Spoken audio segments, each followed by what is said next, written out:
Let's talk about these two regulatory changes and what they could potentially mean for those of us in mortgage and real estate. The first one is around removing regulatory barriers to housing construction. Now, we have talked about this in the past. You've heard the president talk about this on a number of occasions, and this executive order is directing federal housing agencies to identify and eliminate regulations that increase housing development costs, targets permitting delays, environmental review requirements, and certain energy mandates, encourages state and local governments to reconsider zoning and density restrictions tied to federal funding. Now, let's talk about that one just for a second.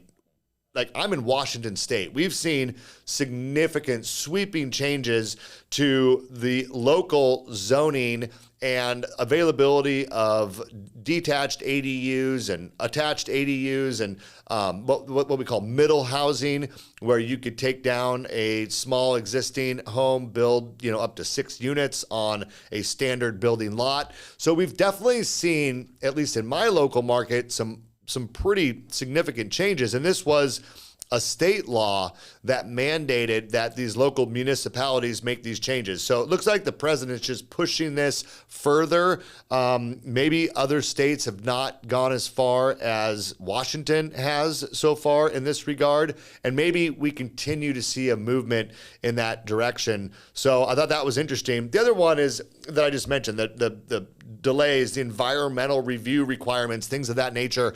Keep in mind, some of this stuff there would need to be changes made at a state and local level. And depending on what state you live in, there may be more likelihood to adopt a loosening of some of these policies, specifically around environmental reviews and things of that nature, right? So just know certain states are going to be much more focused on that. Probably the same states that have, policies already around, green energy and, carbon taxes, things of that nature. Obviously, the local legislature has a focus on that. So they'd be less likely to ease up as much as you might see in other parts of the country. But that's what's being encouraged. Promote innovation in construction methods to accelerate housing development, right? So we're talking about, and I think I mentioned this just a couple episodes ago. This could be, the building of homes off-site in factories. We're seeing a lot of growth in that area. This could mean, the allowing of different types of construction through automated ways. You've seen like these 3D printers that print houses, right, out of, concrete or whatever. Maybe we see, some regulations or loosening of regulations around different kind of out-of-the-box building methods that we haven't seen in the past. And then review federal building codes and water or energy requirements that add to construction costs.